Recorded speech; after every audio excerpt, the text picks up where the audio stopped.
Yo, Bakayalo, Kono Yalo, et oui, on se retrouve pour un petit top 10 des meilleurs animés de 2024 parce que l'année se finit en beauté, mais parce que aussi mon ami Fumission H a fait son petit top 10 des meilleurs animés 2024 qu'il a par rapport à son avis. Donc voilà, là, il s'agit de mon avis, il est subjectif, donc n'hésitez pas à partager le vôtre en commentaire et surtout pas d'insultes, pas de menaces de mort parce que je sais qu'il y en a qui n'aiment pas quand on critique ou quand on ne place pas leur meilleur animé en numéro 1. Donc il s'agit bel et bien de 2024.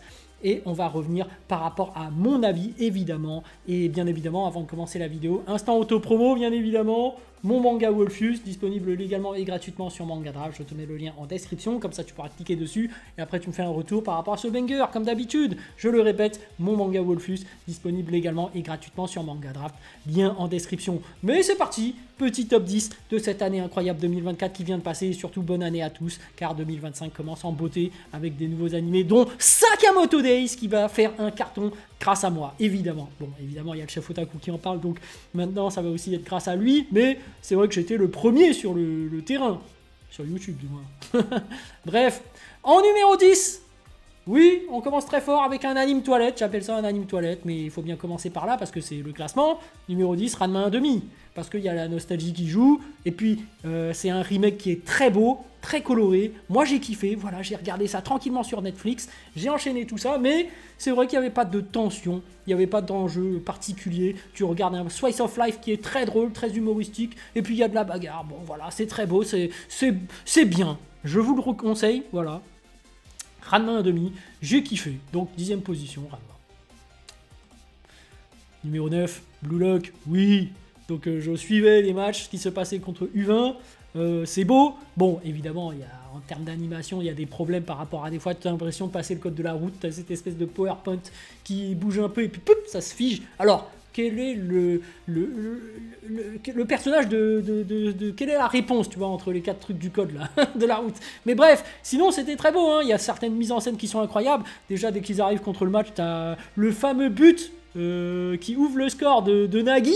J'ai fait, oh putain les bâtards. Nagi, incroyable, j'adore ce personnage, mais on l'a pas trop vu lors de ce match, à part le début, mais c'était incroyable. Bon, sinon, il y avait des moments incroyables, hein. Celui qui copiait les techniques, donc avec son Sharingan en mode défensif avec ses cheveux violets, le pote de Nagi, j'ai kiffé. Il y a d'autres personnages qui, Baro, quand il est rentré en jeu, incroyable. L'antagoniste qui pique la balle de son propre équipier. Tu te dis, mais on est où? Mais bref. Et puis à la fin aussi, le dernier épisode était incroyable. Ils se sont surpassés avec le grand numéro 1 de l'équipe de Blue Lock qui commence à activer son Sharingan, qui commence à tirer la langue. Il est trop bizarre. Un peu comme Michael Jordan quand il est à fond, hein. Tu vois que le mec il commence à défoncer tout le monde et à leur mettre la misère. Et puis finalement le but du héros, petite reprise de volée comme d'habitude. Mais voilà, super match U20. Donc Blue Lock était incroyable, numéro 9. Donc ouais, j'ai kiffé. Mais numéro 9, c'était pas un anime toilette. Mais bon, l'animation était un peu moyen, hein. On va dire ce qu'il est, hein, quand on a des PowerPoint, etc. Mais un autre anime toilette en numéro 8. Cette fois-ci, il s'agit de Frieren. Oui, alors Frieren, c'est vraiment... Ça te met dans un mood un peu philosophique, un peu... Tu vois, c'est des leçons de vie. Quand tu regardes ça, tu te dis, ah, je suis apaisé. J'ai le cœur qui se relâche, qui se dit, ah, je suis détendu, c'est plein de morale derrière, de philosophie. J'ai kiffé, et surtout la fin, avec... de toute façon, ça marche toujours, les épreuves, les concours de fin... ouais, j'ai kiffé, voilà. Frieren, numéro 8. Attention, quand je dis anime toilette, c'est que j'ai quand même kiffé. Anime toilette, c'est-à-dire qu'il n'y a pas de tension. En fait, c'est ça le problème de Frieren, c'est que, bon, Frieren, comme elle est déjà trop forte, tu vois qu'il n'y a aucun problème pour elle, elle défoncera toujours tout le monde, tu sens qu'il n'y a pas vraiment de difficulté. Mais en même temps, elle est là pour mentorer ses disciples, donc bon, voilà, c'est ça qui permet aussi ce côté nostalgique. C'est que comme elle a déjà tout vécu, bah, elle est là en train de faire monter en compétence d'autres personnes et de leur partager un peu sa vision du monde. Bref. Numéro 7, et mine de rien, c'est One Piece. Oui, parce que bon, c'est vrai qu'il y a pas mal d'épisodes que j'ai pas regardés, mais il y a quand même des épisodes que j'ai regardés où il y avait quand même pas mal de laser. Il y avait quand même des animés très bons. On a vu du Aokiji contre Garp. Ouais, c'était pas mal, avec Garp qui détruit des bâtiments, qui te balance des trucs de malade. Tu te fais, ah ouais, d'accord, Garp, en fait, il rigole pas. Oui, c'était très beau, je le dis. Et il n'y avait pas que ce moment-là, hein. Il y avait d'autres moments dans Egghead qui étaient incroyables. Quand Shanks il est arrivé, il a démonté Kid, tu fais oh putain le bâtard. Le mec arrive à Kid des rois de l'observation, il voit le futur, boum, il arrive, il détruit Kid en un coup, tu fais ah ouais d'accord. Oui, pendant cet arc-là, il s'est passé des dingueries quand même, et l'animation était bien présent. Bon, c'est vrai que la fin, là, en ce moment, il passe sur l'arc des hommes-poissons, c'est pas très ouf, mais 2024, ce n'est pas que ça. C'était vraiment l'arc Egghead, hein, c'était très beau. Donc voilà, faut quand même se dire que la Toei Animation est quand même à jour d'un point de vue technologique et qu'elle est capable de faire des choses assez incroyables, surtout dans One Piece, parce que c'est leur principal animé qui fait tourner un peu la Toei Animation, hein, et même la Shueisha, j'ai envie de dire One Piece, hein, c'est Oda, voilà. Surprise incroyable en numéro 6, les mouvements de la Terre, que j'ai regardé sur Netflix. Alors, ça parle d'un sujet assez complexe, il y a un côté historique, c'est pas un truc de bagarre, il y a de la partie scientifique, de théologie, je trouve ça passionnant. Franchement, au début, je me suis dit, ah non, ça va pas être un truc de malade. Mais finalement, ça s'enchaîne bien. La narration, bah, elle continue et réussit à te créer une sorte d'intrigue qui fait que tu continues à regarder. Même si il n'y a pas une tension si énorme que ça. Quoique, tu as quand même cette espèce de pression qui te dit que ah, la secte peut t'attraper et te dire que voilà, c'est terminé du jour au lendemain, vous arrêtez vos recherches, vous arrêtez de vouloir faire parler de tout ça. Ouais, c'était passionnant quand même. Donc voilà, grosse surprise, gros coup de cœur, enfin pas gros coup de cœur évidemment, il y a plus fort, mais les mouvements de la Terre c'était une bonne surprise, donc c'est pour ça que je le place en numéro 6. Voilà, hein, et est-ce qu'on pourrait le catégoriser d'anime toilette? Non, à la limite de l'anime toilette, c'est quand même que c'est un peu mieux. Voilà, numéro 5, Demon Slayer. Donc là, on passe aux New Generation, hein, Demon Slayer qui fait partie de cette New Gen après Dragon Ball, One Piece, Bleach et Naruto. Donc on a My Hero Academia, Demon Slayer et Jujutsu Kaisen. Mais là, pour cette saison-là, je place en numéro 5 Demon Slayer parce qu'il faut quand même remercier le studio d'animation qui a fait un taf incroyable, malgré le fait qu'il ne se passe pas énormément de choses, hein. Finalement, dans cette saison, c'est l'entraînement de nos Nakama, hein, Tanjiro et compagnie, qui s'entraînent avec les piliers. Mais c'était palpitant, je trouvais. Malgré le fait que c'était juste des entraînements, j'ai trouvé que surtout l'animation, le studio, t'avais sublimé le manga comme d'habitude et te font kiffer comme d'habitude. Et puis cette fin incroyable avec l'arrivée de notre ennemi antagoniste final qui marche au ralenti. Tu fais oh putain, qu'est-ce qui se passe? Oh putain, le flow incroyable. Voilà, donc quand même, là, on n'est plus dans l'anime toilette. On est dans Demon Slayer, numéro 5. Donc voilà, là, on rigole plus. Le top 5, ça blague pas. Voilà, donc, la révélation incroyable. Dan Dadan. Alors, le premier épisode, il m'a un peu mis mal à l'aise. Je me suis dit, oh putain, ça part déjà en vrille. Ça part en limite en viol, en machin truc bizarre. Puis après, ça s'enchaîne bien. T'es pris par ce mouvement, par ce dynamisme incroyable de Dan Dadan. Donc, forcément, là, je le mets en 4e. Ça représente vraiment la nouvelle génération. Après My Hero Academia, Demon Slayer et Jujutsu Kaisen, bah là, il y a Dan Dadan qui débarque en fanfare. Bon, après, il y aura Sakamoto Days et certainement Kagubarashi. Mais voilà, Dan Dadan est déjà présent. Incroyable. Incroyable. On aimerait faire partie des potes d'Okarun et d'Ayase. Les deux, c'est vraiment des cas spéciaux. Et en plus, maintenant, il y a un nouveau pote qui vient d'arriver qui est assez déjanté. Ouais, franchement, c'est une très belle ambiance qu'il y a. C'est farfelu. Il y a du drame, il y a de la romance. Il y a un peu de tout dedans. Franchement, incroyable découverte. Saison 1 qui débarque directement dans le top 10. Donc, pour moi, évidemment, hein, pas pour vous, forcément. Mais voilà, je le mets carrément en 4e position. Et là, on va parler du top 3, évidemment. Et ça commence avec My Hero Academia.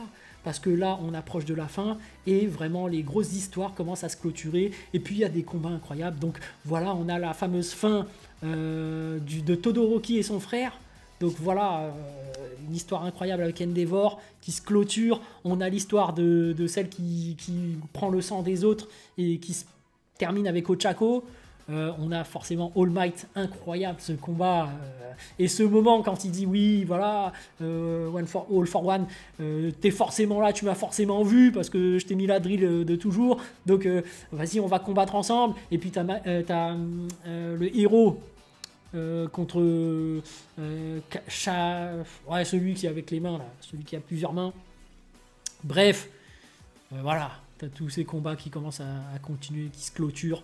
Vraiment incroyable, My Hero Academia qui fait partie de la nouvelle génération et c'est dommage que ça se termine, mais voilà, ça a abordé plusieurs thèmes importants, le racisme avec l'homme reptile là, il y avait pas mal de thématiques, donc fraternité, la famille, la rédemption par rapport à Todoroki, le côté héroïsme, qu'est-ce qu'un héros, etc. Bon voilà, vous avez vu toutes mes reviews, My Hero Academia 3e position, c'était incroyable, voilà. Numéro 2, Uzumaki, grosse surprise, grosse découverte, voilà. Je le dis, en 4 épisodes, c'était incroyable. Bon, le 3e était moins bon, mais franchement, j'ai été pris dedans. J'ai découvert un nouveau style d'animé, le type horreur. Donc voilà, mon avis est vraiment spécial. Je le place carrément en 2e position parce que j'ai surkiffé, voilà. J'ai eu un petit frisson, voilà, ça m'a procuré des émotions et me dire, ah putain, qu'est-ce qui se passe dans cette ville? J'ai envie de découvrir la suite pour à la fin avoir une fin moyenne mais satisfaisante, mais voilà, ça m'a fait kiffer tout au long de ces épisodes. Voilà, je place carrément Uzumaki Spiral en 2e position. Je sais que ça va créer des débats, mais voilà, moi j'ai kiffé. Et bien évidemment, en numéro 1, alors attention, avant de passer au numéro 1, je tiens à mentionner que Jujutsu Kaisen a été fait en 2023, il y a juste le dernier épisode qui était en 2024, donc je ne le place pas dans mon classement, mais c'est vrai que l'arc Shibuya était incroyable, et avec le flashback de Gojo, et avec tout ce qui s'était passé, vraiment, on était pris dans un dynamisme et une ambiance incroyable, il y a des morts, il y a de la bagarre, il y a de la tension, il y avait tout, je l'aurais placé en numéro 1. Mais bref, le vrai numéro 1, évidemment, numéro 1, Arcane. Bon voilà, hein, vous avez vu mes reviews, j'ai surkiffé, c'était super bien animé. Oui, il y a plein de gens qui vont dire mais c'est pas japonais, mais on a dit top 10 animé. Et là on considère Arcane comme un animé, hein. C'est le terme, même si c'est pas japonais, c'est le numéro 1 pour moi. J'ai surkiffé la fin d'Arcane, même si en réalité Arcane saison 1 était peut-être meilleure. Mais voilà, les enchaînements, ils t'en font voir de toutes les couleurs. Des retournements de situation dans tous les sens, une relation entre les deux sœurs qui était super touchante, qui renoue des liens et qui redécouvre leur père, parce qu'en fait il était en vie, puis il y a Isha qui était incroyable aussi, hein. Faut dire ce qui est, Jinx qui était incroyable, et puis cet épisode 7, Time Bomb, qui était vraiment le meilleur épisode, avec la petite musique de Stromae, voilà, où Powder finit avec... bon après... non, malheureusement, Echo a dû quitter cette dimension parallèle, mais c'était beau. Voilà, un storytelling classique de soirée, mais qui marche très bien. Donc j'ai kiffé, et puis à la fin, une petite guerre à la Madara, Uchiwa qui essaye de mettre un Tsukuyomi infini, une entrée en scène incroyable de Jinx, évidemment, avec sa montgolfière qui débarque avec sa musique, tout. J'ai fait, oh putain, incroyable, incroyable.